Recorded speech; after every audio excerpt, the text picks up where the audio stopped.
Hello, children of Florida, and other children out there who may or may not be listening. This is your father speaking, the Top T, and today we're going to talk about money. You need to know about money, and so that's what we're going to talk about. I have like 16 or 17 subscribers now, and because of that, I know that makes me kind of somebody in the YouTube world, and I'm going to tell you, I'm going to come out and be public about this. I am so tired. I am so tired of Tim Pool copying things that I do in my videos. I'm sick of it. He's grifting off of me. He's copying me. I wouldn't be surprised if he came out with a money video this week. Oh, look, I came up with a money video. No, you didn't. So, money, let's get into it. But first, I'm going to require something warm to drink. And this is the ever-present, quintessential, awesome Indonesian Pacific Rim. I don't know if it's Indonesian, but it is Pacific Rim. Southeast Asian coffee. Very good. It's not as hot as I would like it. I made it a little bit earlier, and I let it sit longer than it should have. Now, money. Let's get right to it. At some point over the next 2 to 4 years, both of you yahoos, Eric, Emma, both of you are going to need some cash. One of my favorite things to do is to watch young people cry on TikTok. And I noticed that a lot of things that they cry about is that the real world is a shock. It's an ego shock. They get their first job and they're crying because their first job, their entry-level job, doesn't pay for the life that they're used to living in mommy's basement. So I'm going to give you a little bit about what to expect when you get started and how to do money. First of all, you have to get money in the door. So the first thing you have to do when you're going out there to find work, to get money in the door, is to find any job that will accept you. Don't think, oh, is this something I want to do? Does it mesh with my heart?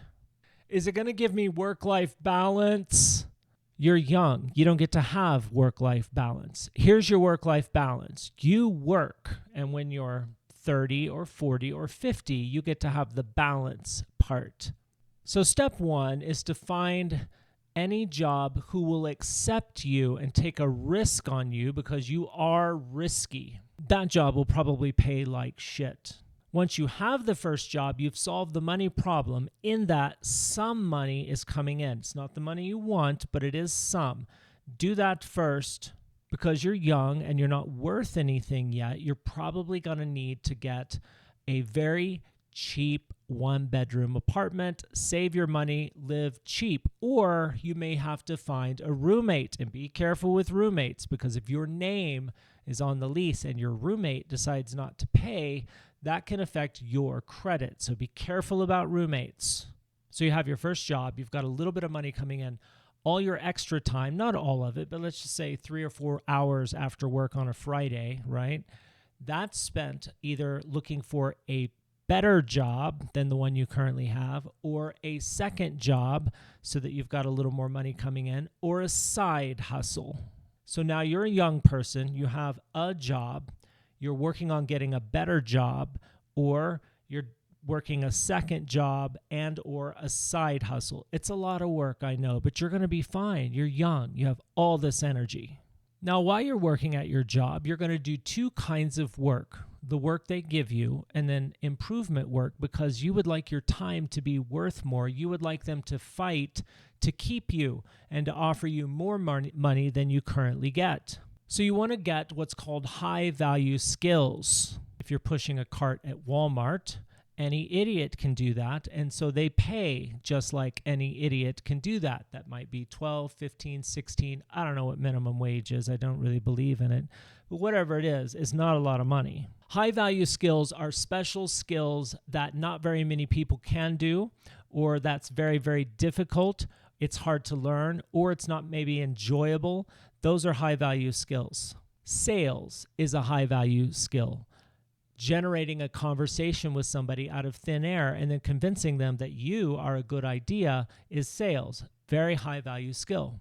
The moment you convince somebody to hire you, you've just did your first sales. You just closed your first sales deal because you opened a conversation, you did an interview, they said, yeah, we'll hire you. Congratulations, you just did sales. There are people who do this for a living and they make very good money.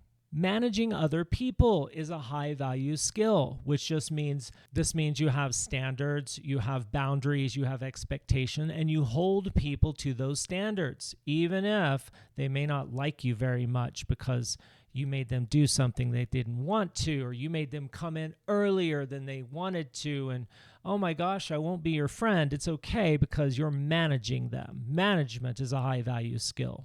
Leadership, high value skill, convincing other people to sign on to your thing and to give you their labor and to give them a vision, and the vision is exciting enough for them to follow it. Elon Musk comes to mind. Engineering is a high value skill. Business involves 2 or 3 or 4 high value skills to have a successful business. Usually sales, usually marketing, and usually you're good at the thing you do, whether it be breeding a snake or mowing a lawn. So you're in the world, you're working a job, you're increasing your skills, you're cultivating, you're improving. Improvement work, 1% improvement in quality, 1% improvement in efficiency. You're getting more efficient at what you do, and you're just becoming easier to work with, better to work for. You're getting specifically better at the job. Most people improve in efficiency, meaning it's easier to do. Most people don't do actual improvement work where you're improving the quality of what you do. Let me give you an example of how to improve in quality by 1%. A salesman might use the words, hey, do you want to buy that? And they get a result. Maybe 1 out of 10 people buy that because they're obtuse with their words. But a salesman who improves himself might change the words from want to buy that to does this sound like something that could improve your life? In order to learn that, the salesperson probably read a book or something on sales phrases. Which ones convert? And does this sound like something that could improve your life? Maybe 4 out of 10 people say yes instead of 2.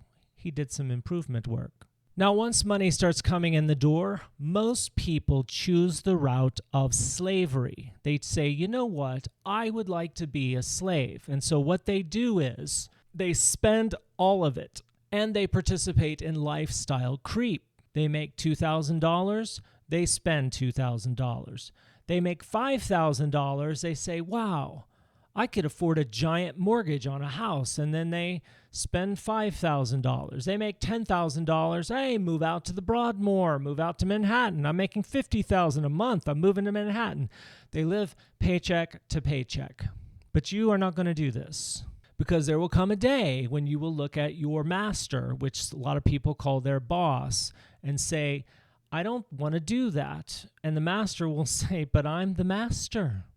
You have to move to Florida. So while you're young and you make $2,000 a month, your life will probably take most or all of that money.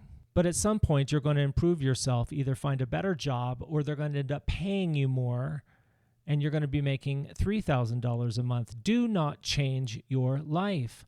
Put $1,000 in savings, and at the end of a year, you'll have $12,000 cash. Make $3,000, spend $2,000, put the other $1,000 in savings. You'll have $10,000, $12,000 cash. If you're making $5,000, do not spend $4,000. Keep spending $2,000. If you can, live cheap. Put the other $3,000 in the bank. At the end of a year, you have $30-some-odd thousand a year. If you don't spend all of it, you'll have $36,000 a year.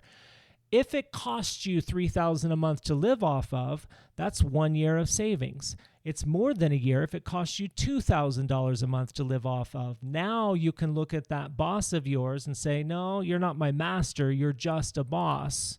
And you've got some choices. If you lose your job, it's not a big deal. You've got some time. You've actually got a whole year to figure it out. I wouldn't wait that long, but you've got some time. Once you're ahead of the game and you're making more than you need and you've got savings at least 90 days, preferably 6 months to a year, you've got some cushion so that you can tell people, no, it's your version of FU money, then you can start putting some of that into investments and start growing your life. Maybe you increase your lifestyle to $3,000 a month after you're making $6,000, but don't increase it to $5,995. And I know your friends who make the same money are going to live in a better neighborhood. But if you can sacrifice for about 5 years and learn to invest a little bit, then you can live in the same neighborhood as all your friends. The only difference is you're living off of investments. You have a year of savings in the bank. They cannot quit. You can take a month off here or there, or 3 months off here or there. Choose your freedom over lifestyle. Everybody wants the big house. Everybody wants the fancy car. But I might submit to you that smart people want to wake up and not have to know what day of the week it is. Well, that's all I have for now, children. You can like, subscribe, ding the notification bell, as Eric has already done, so he knows every time I drop a video. Put any questions, queries, posers, interrogatories down below. I will read all of them. Love you guys, and you and I will talk again soon.